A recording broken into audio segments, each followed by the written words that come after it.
السلام عليكم جميعا. يعطيكم العافية، التنظيم الرائع. بما أننا في جامعة راح أبدأ قصة دراسية بسيطة. طبعا أساس النجاح في كل شيء دائما يقولون الدراسة. كنت أقول لا، مو بدراسة، كنت أقول في ناس وصلوا، الراجحي على سبيل المثال، وناس كثير وصلوا بدون شهادات. في المرحلة المتوسطة رسبت في الرياضيات اللي هي أعقد مادة بالنسبة لي، نجحت الدور الثاني أبشركم. أولى ثانوي رسبت في الرياضيات بس ما نجحت أبشركم.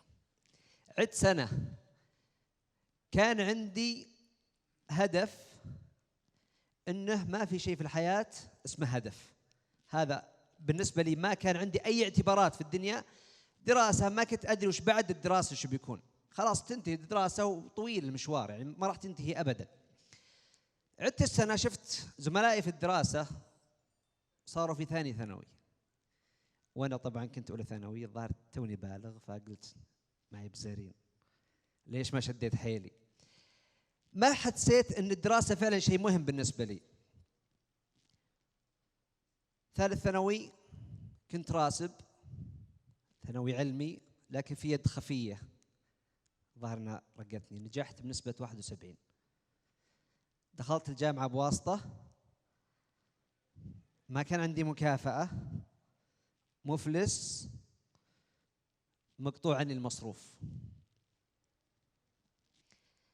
بديت أكون أي شيء يخلق لي مادة أقدر أعيش منها لو بالشيء القليل.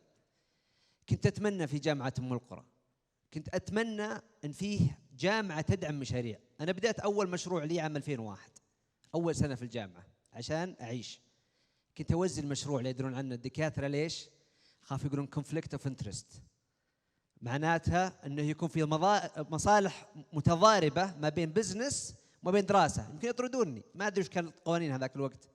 فكنت أخفي الجانب العملي اللي قاعد أشتغل عليه أونلاين كشغف أونلاين من البداية، كنت أحاول أخفيه ما يدرون عن الجامعة. كنت أجل المعمل الساعة 7 الصباح كلها عشان أحاول أعيش على المشروع هذا، والحمد لله كان ناجح. وبديت من خلال انطلاقتي الأونلاين، مشروع فمشروع فمشروع فمشروع. خلال 15 سنة كونت عدة مشاريع صار عندي خبرة فيها. اكتشفت أن العمل بعد الجامعة هو أساس كل شيء في التعلم السريع. صح الجامعة تعطينا معلومات، لكن تعطينا خلينا نقول ستاندرز، نتعلم أشياء إضافية في الجامعة. اشتغلت في شركة SBM اللي هي IBM الأمريكية، اشتغلت في موبايلي، طلعت رحت لأمريكا درست ماجستير كذا، بس قلت خلني أروح أجرب. فعلا حسيت هذاك الوقت أن الدراسة هي كل شيء. لما اطلعت على تجارب ناس أكبر مني وأخبر مني، كان يقول شد حيلك في الدراسة، قلت طيب بعدين دراسة شهادة. في ناس تسلم رواتب عالية ما عندها شهادات. في يوم وليلة جلست بيني وبين نفسي، قلت أنا لازم أكون شيء ما في الحياة. قدمت على جامعة، طردتني الدين، قالت إذا اتصلت علي مرة ثانية راح أطلب لك الشرطة عشان ألقى قبول. ما كانت مؤمنة وأنا ما كنت مؤمن في نفسي. بعد محاولات انقبلت. أثناء الدراسة عشان أثبت ذاتي شاركت في مسابقة شركة داو كيميكال، هي من أكبر شركات بتروكيميكال في العالم. أنا أول عربي يحصل على المركز الأول في المسابقة هذه على مستوى الجامعة كاملة. ما صدقت الدين، تحسن الوضع فيه شيء. تخرجت الأول على الدفعة، ما كانت مصدقة برضه. رجعت اشتغلت في شركة سابك، بدأت 3 سنوات وكنت حاط تارجت ديت 5 سنوات في سابك، بعدين أول كويت ببدأ البزنس حقي الخاص. استعجلت، بعد 3 سنوات قدمت استقالتي، ما تحملت. ليش؟ كان عندي شغف إني أبدأ الشركة هذه، كان عندي شغف إني أبدأ رقمنة عشان أعيش فعلا التجربة. رقمنة مي بنتاج يوم أو يومين، لا كانت نتاج عدة سنوات، 15 سنة متراكمة. بدأتها وأنا كنت أشتغل في سابك، بعد ما أطلع من الدوام كنت أشتغل عليها للساعة 12 في الليل، ألين كان حان الوقت. إلى درجة اليوم اللي قدمت فيه استقالتي كان يوم ترقيتي إني أكون مانجر، لكن آثرت إلا إني أعيش العمل الحر. وش نقدم في رقمنة؟ عندنا اور بزنسز، احنا عندنا اعمالنا الخاصه، متاجر الكترونيه، نقوم بعمليات ديفلوبمنت، نسوي عمليات اوبريشن للمتاجر، ايضا نقدم كونسلتيشن للشركات اللي تبغى تتحول اونلاين. هذا متجرنا اسمه باز ملابس اطفال، راح اعطيكم امثله سريعه. متجر فلوريش هذا خاص بالكوزماتكس. الشيء الاساسي الوحيد لكل شخص يبغى ينشئ شركه، عندي بس شيئين بسيطات انتبهوا لها. الشركات الهشة اللي معناتها راح تنتهي بعد فترة وجيزة. ليش؟ لأن أساسها اعتمد في إنشائها على اعتماد على تقنيات أخرى. مثلا شركة معتمدة كليا على تويتر هل سيدوم؟ لا، كل شيء في الحياة له لايف سايكل. لذلك لا تبني على أشياء هشة، ابني على أساس قوي تضمن في استدامة لمدة سنوات قادمة.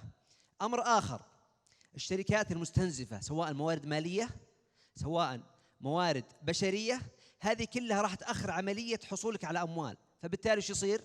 راح يفشل المشروع، بالتالي بتقفله وتدور مشروع آخر. لذلك حاول انك تبحث على أي بزنس يكون الانكم حقه نيكست داي، ثاني يوم تبدأ فيه، تقدر تسوق وتبيع ثاني يوم يبدأ يجيك الانكم وتبدأ تصرف على الشركة. طيب وش ممكن أنتم تدخلون فيه؟ شباب متحمس يبغى يدخل في أي مجال، أنا أقول له الأونلاين هو الترند العالمي الآن. عندك خيارين، إما منتجات برودكتس، إما سيرفيسز خدمات.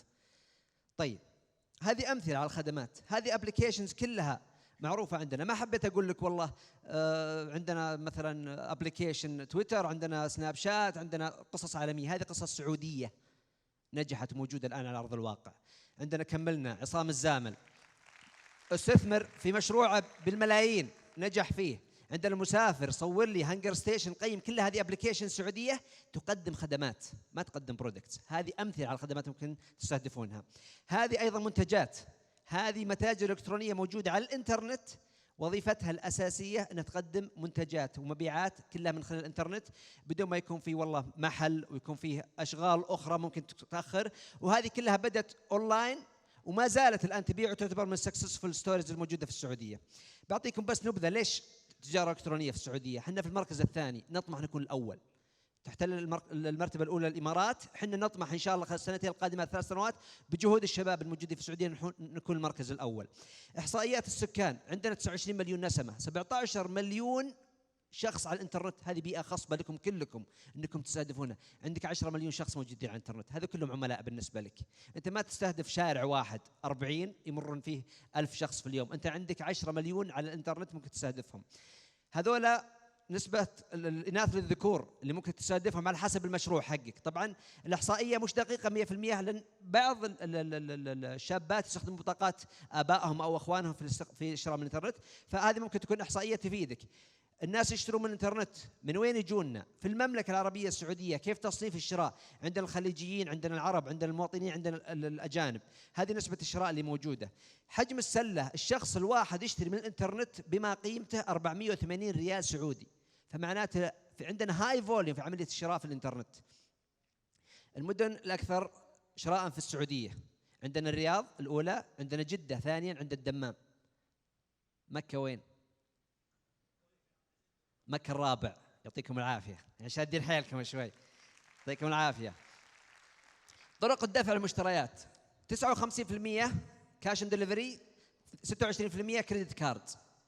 العام كانت أقل بكثير، كانت 76% كاش اند ديليفري. الآن لا، بدأت الثقة، بدأوا الناس يستخدمون الكريدت كارد في الشراء. حجوزات الفنادق ممكن تكون تارجت بالنسبة لكم في المشاريع. ممكن يكون عندكم booking.com سعودي خاص فينا في هوتيلات سعودية، في هوتيلات خليجية. ليش ما يكون مشروعنا القادم؟ طرحت لكم توفر خدمات المسافر موقع سعودي وحقق ما شاء الله نجاحات كبرى في عملية البوكينج. عندنا حجوزات الطيران في الخليج، عندنا السعودية 23% من سكان السعودية اللي يستخدمون أو يستخدمون الطيران يستخدمونها أونلاين، يشترون تذاكرهم أونلاين. 23% رقم مو بسيط أبدا بالنسبة لحركة الترافلز الموجودة في السعودية. الآن قلت نسبة الإقبال على المصارف. ليش؟ كل شيء صار تكنيكال، كل شيء صار أونلاين، ما حد يروح البنك الحين، كل شيء تبغاه تسويه أونلاين. فالآن قلت، نلاحظ من 1999 إلى 2012 50% دروب في نسبة استخدام الناس المصارف وزيارتهم للمصارف. هذه الفئات العمرية المتسوقين تقدر تختار من خلالها منتجاتك وأيضا السيرفيس اللي ممكن تقدمها بناء على الأشخاص الموجودين. أعلى نسبة كم؟ 26 ل 35 سنة. هذه النسبة ممكن تستهدفها بمنتجات، ممكن تستهدف النسبة اللي قبلها حسب إمكانياتك، حسب رغبتك في استهداف الأشخاص الموجودين. حنا عندنا نسبة شباب كبرى في المملكة العربية السعودية تقدر تستهدفهم بكل أريحية. السوشيال ميديا زادت الاطلاع، زادت الثقافة. أنا أعتبر رقم واحد في عملية نمو التجارة الإلكترونية انستغرام. كل الناس صاروا يشترون ويبيعون عن طريق انستغرام، وهو فعلا أداة صح أنها غير مهيئة لعملية البيع والشراء، لكنها فعلا حمست وحفزت عملية الشراء كتجارة إلكترونية في السعودية. قوانين التشريعات من أول يقول والله ما في شيء يحميني، الآن وزارة التجارة أصدرت تشريعات خاصة بالتجارة الإلكترونية في السعودية. الآن تقدر تطلع سجل تجاري خاص بالتجارة الإلكترونية، ما بعد انتهوا منه نهائيا، لكن إن شاء الله خلال الأسابيع أو الأشهر القادمة راح يكون منتهي تماما. سداد على وشك إن شاء الله يطلقون OLP سيستم خاص بنظام سداد للمنشآت الصغيرة والمتوسطة. ما راح نقول والله مشكلة في عملية تحويل بنكي والله عملية كريدت كارد، راح يكون عندنا سداد للجهات الصغيرة والمتوسطة. هذه مصادري اللي استقيت فيها وأعتذر عن الإطالة. شكرا لك يا أستاذ يزيد الطويل.